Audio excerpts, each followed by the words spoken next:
Hi folks, welcome to Sonofdel's live vlog. Here we go, it's the 4th of May, so Star Wars Day, all that love. Anyway, coming up on my vlog tonight, I haven't got any unboxings, which is very unusual, but I have got a couple of Jigsaws to show you which I've purchased this week. I've got a couple of book reviews for a Richard Laymon book and also a Ian Rankin novel, Rebus Book 1, to review you. I've got a little bit of footage of the, you remember last week when I told you on my vlog that I had an incident to do with packaging and I just wanted to show you how ridiculous it was. Well, I managed to find the video because I couldn't find it last week.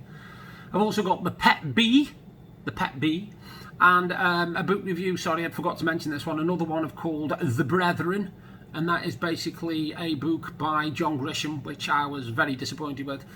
I'll also be talking about what we've been doing in the last week, and I've got a couple of things which have been bought for me or I've bought myself to show you as well. All that to come. But coming up first, we'll do the bee, our pet bee, my friendly pet bee.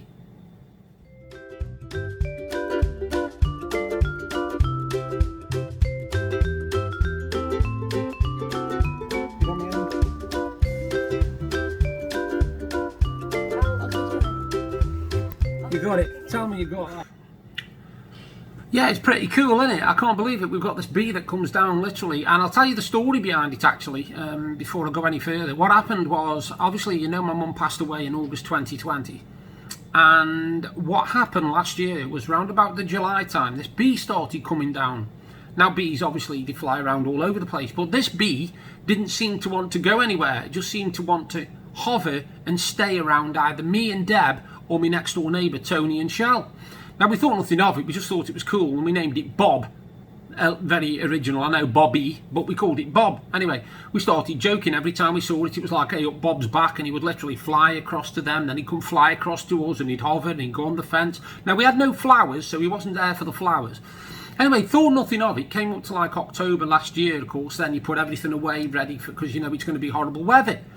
We start again this year, and we went out in March because it was quite nice in March. So we started sitting out on the decking again, and who should reappear but this bee? This same bee. We know it's the same bee because it's the only one that comes down and literally stays around us.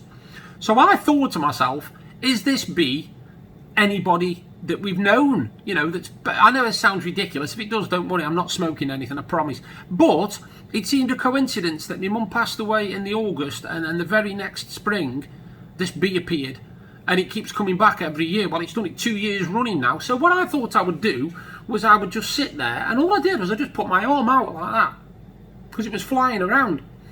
And after a couple of minutes, it came past, and then it came past again. It came past again, and it kept getting closer and closer. And then it literally just came down and landed on my hand, and it stayed there. It didn't sting, didn't do anything, just stayed on my hand for about 5-6 seconds. So anyway, then it flew off. And we thought, oh, it's a one-off, you know, that won't happen again. So anyway, a bit later on, or the next day, I can't remember, I put my arm out again, because Bob was back, and I put my arm out, and he come down again, and he landed on my arm again, and he stayed on my arm again. And it's like, okay, this bee, it seems to be, if I put my arm out and say, come on then, Bob, it'll come and land on my hand. Now, I've never seen anything like this before in my life, so it completely baffled me, Deb, Tony and Shell next door. And it still comes down. Now when it's sunny, this bee will reappear from out of nowhere, and if we're out all day, it will stay with us literally till the sun goes down. And now, like I said, I can put my arm out and it will land. And the other day it landed, it must have been on there for about a minute. It was just sitting on my hand doing nothing, just there it was. Or it'll hover about a couple of inches in front of me, rub its legs, you know how they do, bees, and then it will just come and either land on my hat or come and land on my hand. Or it'll go next door and it'll try and land on Tony or Shell. It's just amazing. I've never seen nothing like it. Maybe you've had the same sort of experience. But obviously with the bee, you don't expect it. You know, you don't expect to have a bee that keeps coming back every year to the same spot, even though there's no flowers or nothing for it to, you know, pollinate or do anything with. So we kind of find it cool anyway. We've called him Bob, like I said, Bobby. But yeah, that's the story behind the bee. Bizarre, isn't it? Yeah, well, coming up in a minute, I'm going to show you 2 new Jigsaws I've had.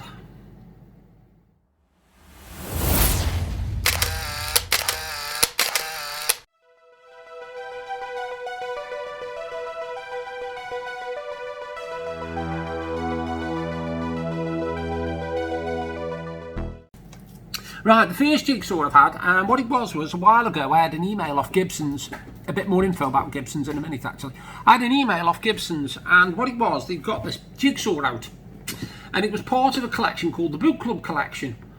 And I showed it Deb, and Deb said, oh, that's absolutely amazing, you'll have to get that. And I got it, and it's this one. And it's like I say, it's part of the Book Club Collection, and it's everything to do with Sherlock Holmes.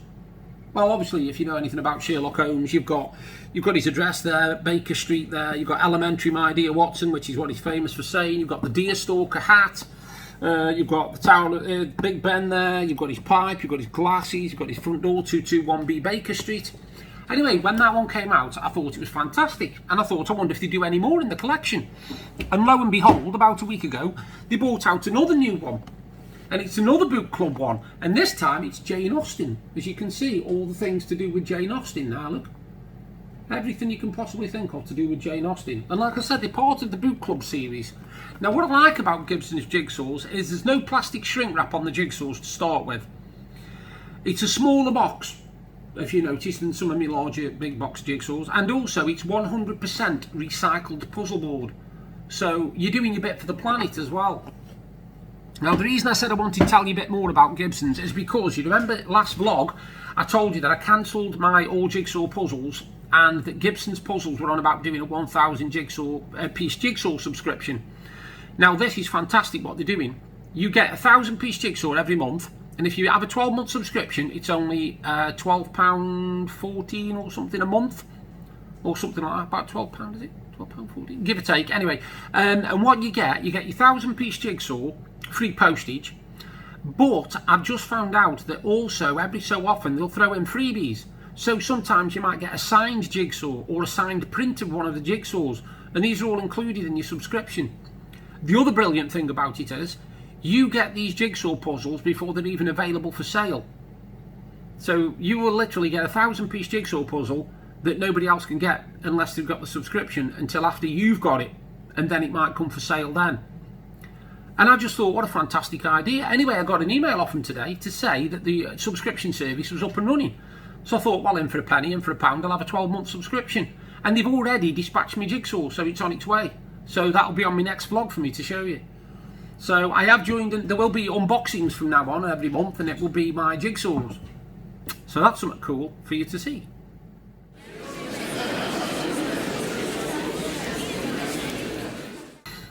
Right, what have we been doing since last week? Not a lot, be honest with you. We've been doing some Jigsaws. I've been doing some Jigsaws, sorry, not my wife. We've been doing also a lot of reading, hence my reviews that are coming up in a little while. Sorry about that noise, it's my phone, it goes mental sometimes. Now, the one thing I have done in the last week or so is, like I said, I've started reading again. Now, I gave up reading for a little bit. I didn't do any. Reading's sort of one of them things that when I get the bug, I can read 3, 4, 5, 6 books a week. But I gave up on it for a bit, and I started doing lots of mobile gaming, and mobile gaming kind of became part of me daily routine. And I just thought to myself, I could be doing so much more than just doing mobile gaming. So I went back to reading again, and I've done I've read 3 books, and I'm on my 4th in the space of just about a week. The ones that I'm going to review later are The Brethren by John Grisham, which is very disappointing. I'll explain more later. The book Savage by Richard Laymon, which is a very, very, very clever take on a myth. I'll tell you again a bit more about that later. And also the first book in a series by Ian Rankin called the Rebus novels. Now, Rebus was a television series. And when the first Rebus episodes came out, I think it was played by John Hannah. Rebus was, but then the brilliant and very, very underrated Ken Stott, Ken Stott took over from him. Now, Ken Stott is one of those actors that's fantastic in everything he's been in, but he isn't mentioned all the time. If you get a chance to watch anything he's in, he's brilliant. He's absolutely brilliant, honestly. Ken Stott is fantastic. He was in a brilliant series called Messiah, and the first 4 series of that were him, and the final series, I think, was Mark Warren, who's another brilliant, underrated actor, I think, anyway. But, yeah, the books. But other than that, I've not been doing a lot this week. I've watched a lot of football. I've watched the Premier League. I've watched the Champions League. I've watched Italian football. I've watched French football. I've even watched a couple of Portuguese football matches that were on BT Sports. So, that's been taking up my evenings. But rather than doing gaming when I've been going to bed, which has been my life for about the last 6 months, I've started reading now, and I feel a lot better in myself, because I think gaming was taking up too much for me. I was literally getting up, and by the time I'd done my games on my phone and finished doing what I wanted to do on my phone, I was hardly having time to do my surveys, which obviously I get a lot of my Amazon vouchers from doing surveys. So yeah, that took up a lot of time. I've been sitting outside quite a bit as well, but the problem we've had is, just lately anyway, the weather's been very strange. We've had days where it's been throwing it down in the morning, so we've thought it's been a wipeout completely, but then come the afternoon it's come bright, so we've been able to sit out and have a coffee and a rattle with next door. So we've been doing that as well. So it's been quite a busy one. I'm doing a jigsaw here at the back of me, and that's a 1,000-piece jigsaw of tarot, which I will show you next time, because I'll have finished it by then. He says big-headedly. No, I will have finished it by then, trust me, this one isn't going to take me much longer. Things I want to show you, right. I'm a member of something called Maxi Miles. Now what Maxi Miles is you can either get points for doing shopping with them, or you can get points for doing surveys with them if you do surveys. Now you build up all your points, and then you can redeem them, and there's loads of categories like health and beauty, toys and games, entertainment, there's loads of different things, gardening, all sorts of stuff. And I usually save up my points and get Blu-rays off there, or DVDs, depending on what I fancy. But for the last 3 or 4 months, they haven't had nothing brilliant. They've only had the same old stuff over and over again. So I went on the other day just to see what was on there, just for a surprise, and they had this on there. Now I collect James Bond films, and this is the only one I hadn't got, because it's the latest one from last year, and it's the 2-disc special edition, which makes it even better. So I used my Maxi Miles points, and this was only something like 4,300 points, and I had nearly 8,000. So I've had a Blu-ray of No Time to Die 2-disc special edition, which is still selling for 15 quid, and I actually got it for nothing because I do surveys with them. So if you're interested in Maxi Miles, I'll put the link underneath me vlog again, so you can have a look at that. Now, the other day also, I had a lot of Amazon vouchers from doing surveys and focus groups, and one thing Deb's got is a Nintendo Switch. I bought it for her last year, just after she come out of hospital, and I bought her this Nintendo Switch, and I bought her Animal Crossing with it. But she'd heard about this thing you could get for it called the Ring Fit. Well, of course, I thought, right, I'll go onto Amazon and have a look. Anyway, it's just over £50, this Ring Fit is. And I was laughing, I was really laughing, because I went underneath, and underneath I always look at what questions people have asked.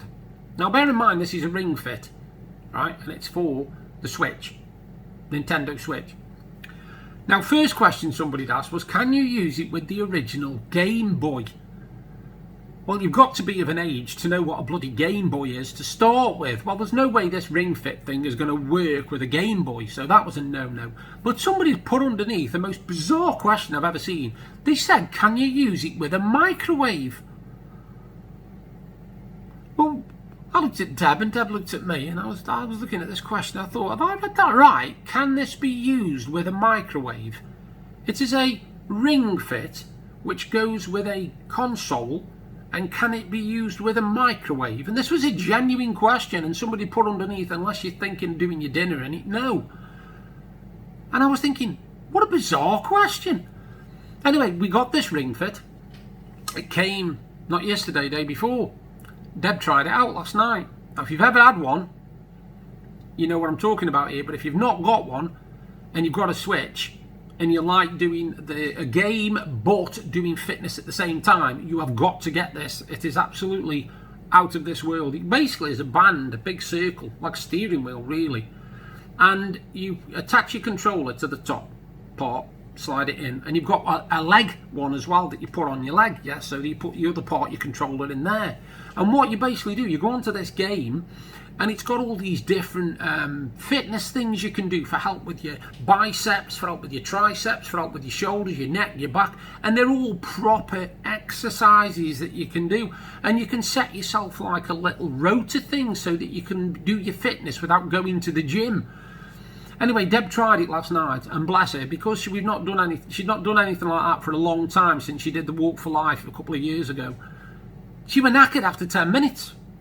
And we thought, blooming heck, Deb, you're out of shape. Then we realised why. She got the tension set on high instead of beginner.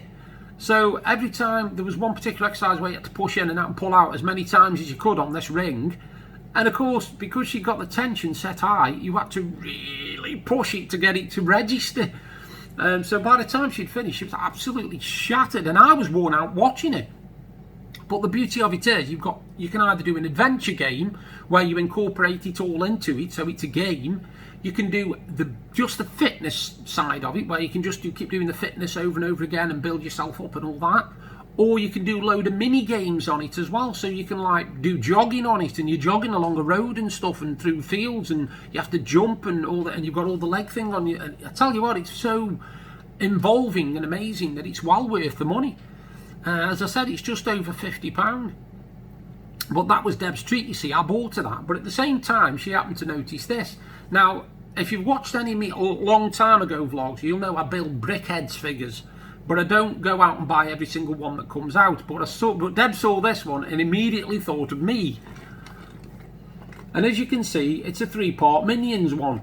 And you've got Stuart, Gru and Otto. And I'm looking forward to building that. Show it you like that. And it's a Brickheadz figure.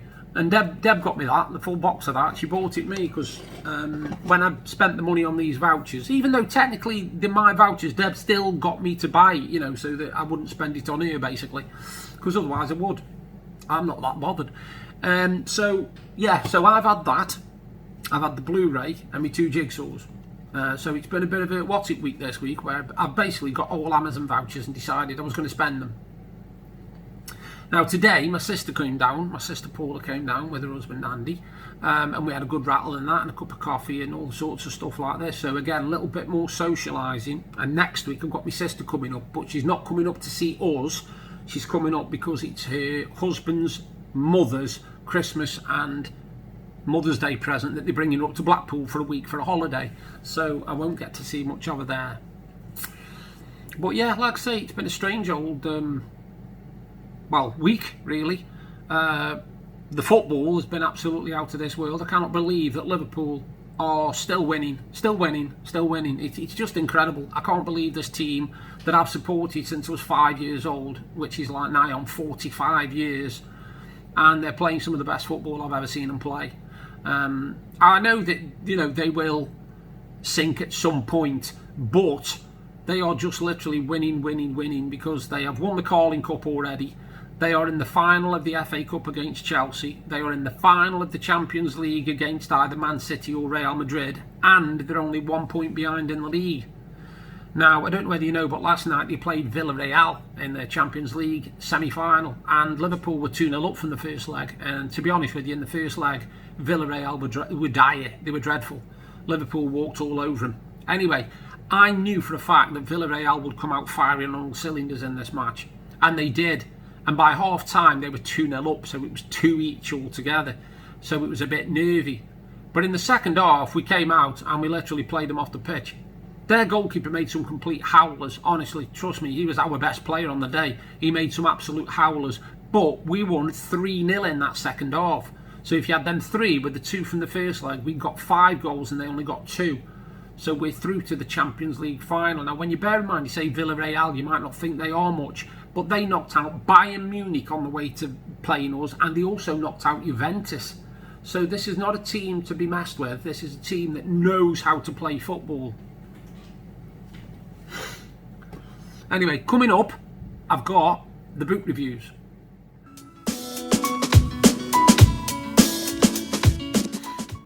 So it's book review time, and I'm reviewing this book. It is John Grisham's The Brethren. Now, I've read this over a long time. I actually put it down for a while and then finished it off again today. And to be honest, I wish I hadn't bothered. I didn't think much of it. I don't know what John Grisham's other books are like because it's the first book I've ever read by him. Now, the premise was really clever, so there's a spoiler coming up. If you want to read the book, then don't listen to what I'm about to say. What it basically is 3 men in prison, all think that they're quite knowledgeable about the law and legal matters, and they decide, the three old men in the 50s, and what they basically decide to do is put false adverts in papers and make out that they're sort of like a gay man in prison who's looking for friends, shall we say. And what they do, they basically wait for people to get in touch with them and then find out if this person's rich or influential and doesn't need it coming out that he's, you know, homosexual or whatever. And they extort money from him. Now, the premise, really good story, but obviously one of the people who they hook is a presidential candidate in America, and obviously the FBI get involved, CIA, all sorts of stuff gets involved. But I just thought it was very, very boring. I thought it was very laboured. The writing was good, but with a thriller, you know, I expect it to be an edge-of-your-seat sort of suspense stuff and, you know, quite a bit of killing in it, if you know what I mean, or at least a couple of murders or something. But it was done at such a pace that, you know, a child could have read it. There was nothing in it that made it a thriller for me, a really good thriller. It was more teen, and yet I know John Grisham writes thrillers, so it was a bit of a very, very much of a disappointment. I couldn't give it more than 2 out of 5, to be honest. I actually was coming to the end of it. I just thought it's been too neatly wrapped up in a little bow, and no, I didn't like it at all. I must admit, I don't know if I'd read another John Grisham novel, I must admit. My next novel I think I read will be If It Bleeds, the Stephen King book, because I've had that for a few weeks now and I haven't read that one yet. But all in all, this John Grisham book is a bit of a letdown for me. I was hoping there was going to be more in it. And it's quite a thick book if you think about it. It's over 430 pages, 440 pages. And I just think there was just too much dragging on, and I just got bored with it, to be honest with you. I finished it today. I did manage to finish it today, but it's taken me about 6 months to read because I put it down for 3 or 4 months. I didn't find it that much of a page turner. I have got a few books to read which I'm looking forward to reading on my Kindle at the moment, and that's the Ian Rankin Rebus books. Now, if you don't know who Rebus is, he's a detective, John Rebus, and in the TV series he was played by John Hannah to start with, and then the very fantastic and very underrated Ken Stott. So I'm looking forward to them. But no, I would have to say that this John Grisham novel, 2 out of 5. I'm sorry, John, but no, not for me. Right, first book review is a book called Savage. No, it isn't. Yes, it is. It's called Savage. This is my second book review, not my first. I'm miles away, ignore me. It's called Savage, and it's by Richard Laymon. Now, imagine the myth of Jack the Ripper. You've got Jack the Ripper, the myth, right? Now, just imagine that when Jack the Ripper committed his last murder of the prostitute, I can't remember her name, Mary, I think it might have been Mary something. Anyway, there were, unbeknownst to them two, they didn't know, none of them knew, but there was a lad hiding under the bed who'd had to seek refuge because he was being chased in the streets. So he'd gone into this house and hid under the bed, not knowing what was about to happen. Anyway, he witnessed from under the bed, obviously he heard this Jack the Ripper character slicing this woman to shreds. Literally, he did despicable things with her that they go into detail in the book, and it's rough. And he knows who he is, so he follows him and tries to kill him, but he fails. And this bloke then chases him, while this lad tries hide on this boat, but he gets knocked out by the bloke who owns the boat. Now, bear in mind, this is in the 1800s, so there's no mobile phones and anything like that. He can't phone anybody. And when he comes awake, he finds he's on this boat, but Jack the Ripper is sitting opposite him, and he's basically taken the bloke who owned the boat, he's taken his daughter prisoner, and he gets them to take him to America. Now, he says he's going to let them all live and he's going to go on his way, etc., but the lad doesn't believe this, and he finds out it's true when this bloke, this Jack the Ripper character, kills the people on the boat and tries to kill him, but he manages to escape. And the book is basically about his adventures trying to track down this killer, because he's determined to kill him, because he knows that if it hadn't been for him finding him and chasing him, these people on the boat wouldn't have been killed. And also he kills people in America once he's there, this psychopath does, and it's about him trying to get after him. But he has all these adventures with a group of desperados. He meets a couple who live in this house, and it's really, really good book. And it's a long book. The only thing I've got against it is the ending was so predictable. That's the only thing I've got wrong with it. And I gave it 4 stars out of 5 on Goodreads. And if you don't know what Goodreads is, you want to go on there, because Goodreads is the place to go when you want to either review books or read review of books, because these are genuine reviews by people who've read the book. These aren't critics, these aren't acclaimed publishers or nothing like that. These are actually people, everyday people, someone could be in your street, who've read that book.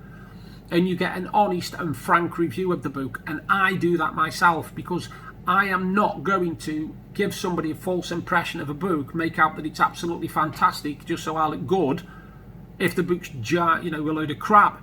I will say it's rubbish, and I did that with the book review you've just seen for The Brethren. I put that book review on there almost word for word and said, look, at the end of the day, this is dire. It's really terrible. It's boring. It's tedious. It drags along. There's no graphic in it. It's not a normal thriller that I know of. So I'm loath to try another John Grisham novel, even though I've heard he's brilliant. So that is my review for the first book, which is Richard Laymon, and it is Savage. Now, many moons ago, I watched a detective series called Rebus, and I was absolutely hooked on it. And it starred a guy. I didn't see the first series. I didn't realise that the very first series of it was a guy called John Hannah. Now, John Hannah's a brilliant actor, again, another underrated one. But I watched it from when Ken Stott took over, because I thought that was the first series. And Ken Stott is a fantastic actor, Scottish actor, absolutely brilliant. And he plays this detective called Rebus. And it's basically about all these crimes he has to solve and stuff. And now, I've always wanted to see if I could get the books, and I managed to get them on my Kindle, and I've got the full lot of the Rebus novels. I've got something like 24 to read, including 5 paperbacks, actual proper paperbacks. But I started on them, and I read one called Knots and Crosses. Now, this book is good. The reason I say it's good is because you get to understand the policeman from the very, very start. You get to understand why he's the way he is, why he's so as kind of withdrawn. He's got all these problems, and he's got a mental block that he can't figure out, he's lost a few years where he doesn't understand what happened, etc, etc. And basically somebody's going round and they're killing young girls. We're talking 10, 12 years old. And the thing which makes it more sinister is that normally when you hear about things like that, there's some element of sexual assault in them. There's none in that. These girls are completely untouched, but they are strangled. And the detective, Rebus, he keeps getting these letters saying clues are everywhere, and a piece of string in there and everything. And he doesn't realise that them letters and the murders are connected until right near the end. And it's all about basically him coming to terms with something that happened years ago and having to remember it. And it's a really, really good detective novel. It's dark, it's gritty, and I would definitely give that one 4 out of 5 stars. It's really, really good. And I've started on the next one now, which is called Hide and Seek, I think. So I'm on Rebus book 2, and I'll do a review for that one next time. But that is my review for Rebus book 1, Knots and Crosses by Ian Rankin. 3, 2, 1. Well, folks, I've just had a delivery from Amazon, and as you can see from this lovely massive box with all this paper in that you can see, and the size of the box, look, size of the box, do you know what was in it? That's all that was in that box, and they've sent all that with all that packaging for one book. Now, they're telling us that we need to be better for the planet, and then they're sending out that much packaging for one book. They could have put that in a padded envelope. How ridiculous is that?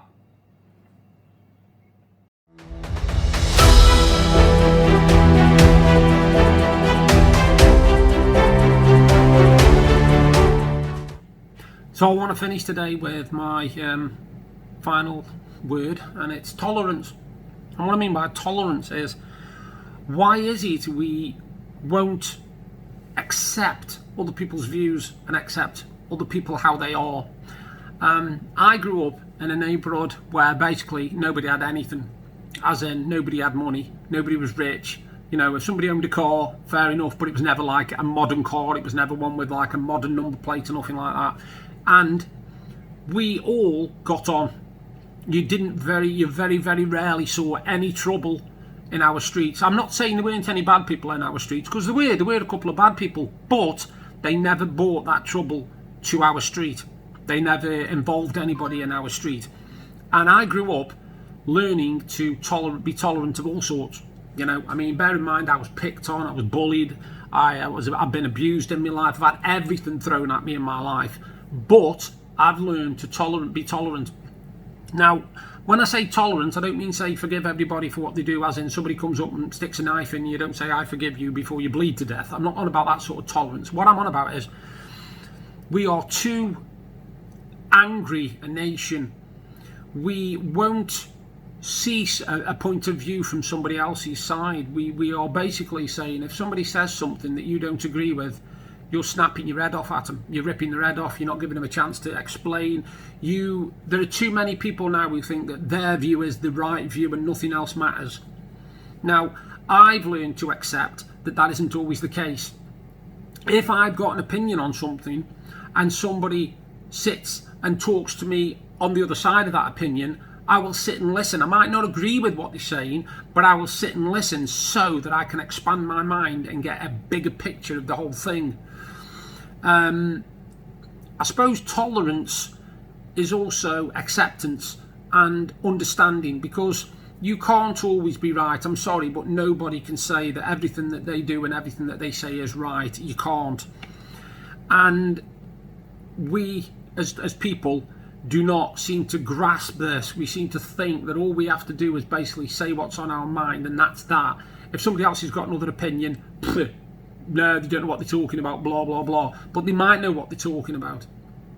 Now, I won't try and say, if somebody says to me, you know, oh, I know such and such about brain surgery, I won't turn around and say, oh, well, I do, I know that, because I don't. But it's a subject I'll listen to, because I'll think to myself, well, I'll learn something now, so if somebody does say something to me, I will be able to say, yeah, funny enough, I was talking to somebody the other day. Now, like I said, in society, we seem to be of the ilk that we can do whatever we want to whoever we want. It doesn't matter whether they are black, white, yellow, green, pink, whatever colour. It doesn't matter if they are old, young, disabled. It doesn't matter if they are a single mum. It doesn't matter if they are a single father. It doesn't matter if they are fatherless kids. We seem to want to pick out everything that's bad about them. Rather than seeing them as individual people, we're quite happy to group them all together and just say, nah, you know, and we'll insult them.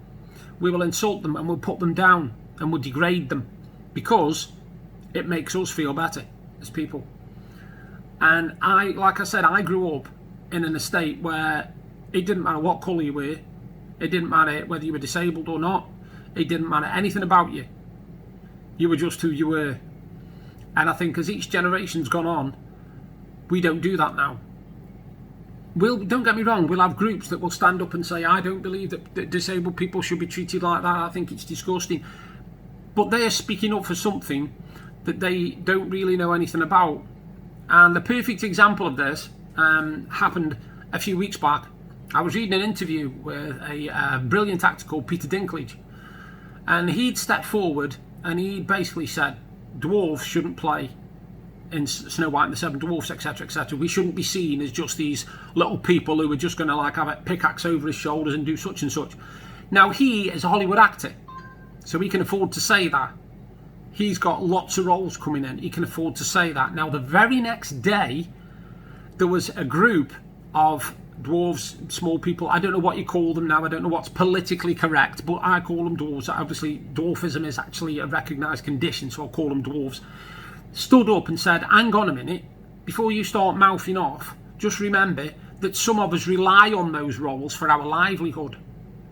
Some of us want to be portrayed like that because it's our livelihood. You don't see many Hollywood movies where a dwarf is the hero, where a dwarf will literally be the one to ride in from the sunset and kill everybody and rescue the woman and all this. You don't see that. You don't see that. I'm not saying that you shouldn't see that. I'm saying you don't see that. And when you see somebody like Peter Dinklage saying that, you realise that he's using his oh yes, because I can get any role in Hollywood I want sort of thing. Because bear in mind, the things he's been in, it doesn't matter whether he's tall, small, short, fat, thin, anything. He could have played any part because he's been in things like fantasy. Now, if you use fantasy, you can actually redefine everything. You know, you could even have like a 6 foot tall dwarf. I'm just saying, in fantasy, anything can exist. But if you go back to real life, you're looking at these people who rely on that sort of part. They want that part. They don't want you saying, oh, no, you shouldn't have dwarves playing the part now. No. And this came to a head when I was watching a musical on TV called Elf the Musical. And I was quite shocked that when they're doing the scenes where it's Father Christmas and the Elves are played by people like you and me, who are basically down on their knees and have had little feet put on their knees so it looks like they're walking. There are no elves, there are no small people in it whatsoever. These are all fully grown people like me and you. And I just thought, how did they get away with that without getting slated? Because that's the other flip of the coin, isn't it? Because they should have had small people. I mean, they should have had, there's a lot of dwarf actors out there that are brilliant, they're fantastic. You know, I've seen some brilliant ones in my time. I mean, I remember a thing called Time Bandits, absolutely fantastic. You know, if you ever get a chance to watch that film, it's brilliant. And they basically were, again, dwarves, small people playing the parts. So why should, when you have a musical, why can't you have dwarves playing the parts of the elves? They're supposed to be small people, little people. Why don't you use them then? Why don't you let them play the part rather than have grown-ups on their knees? I don't understand that. That's no logic to me. But like I said, the tolerance thing, it's been going on for way too long now, and I think people need to they need to look at themselves and say, look, I'm in my shoes, and yes, I might be privileged or whatever, or not privileged, and I'm jealous of them. But everybody, there's always going to be somebody who's either better at you at something, or richer than you, or more handsome than you, or whatever, you know. Now, I saw this brilliant thing earlier on, and it was a joke, but it was quite funny. It said that if you have sex with 2 other people, it's classed as a threesome, right? If you have it with 4 people, it's classed as a foursome. If you have it with 2 people, it's classed as a twosome, which is why some men are called handsome. Now, I thought that was dead funny. I was absolutely hilarious at that. I thought that's absolutely dead funny, because every time you've got some guy sort of looking, sort of thinking he's ace with the medallion and all that kind of crap, and thinking he's God's gift, you could sing that, you could say that to him, and just see how quick he went beetroot red and ran out the room probably. But I think that kind of humour's funny, you know. I mean, I'm disabled, but I will be the first one to take the mickey out of myself. I've got no ego or nothing like that. I've got nothing like that. I don't give a monkeys. I've never seen myself and gone, yes, God, you're gorgeous, you could have any woman you want. I don't give a monkeys about all that. I'm who I am, and I'd rather think that if everybody was blind, people would like me for my personality, for who I am, for the fact that I'm a laugh, for the fact that I'm one of these people who anybody can talk to, and I won't judge. I won't judge people, because I've been judged quite a lot in my life, and I won't judge people. I really won't. Now, just as an extra little thing, obviously the thing that's been in the news has been the Amber Heard and the Johnny Depp thing, and of course it's come to a head now because this phone conversation that she had with Johnny Depp has come to light, where basically she said, go ahead and tell everybody because nobody will believe you.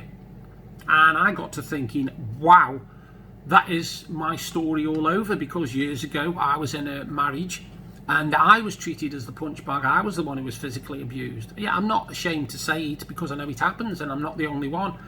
And when I told people, the looks of disbelief on their faces was absolutely incredible. Those who didn't know me were kind of like, yeah, whatever. But then you get other people saying, well, why didn't you thump her?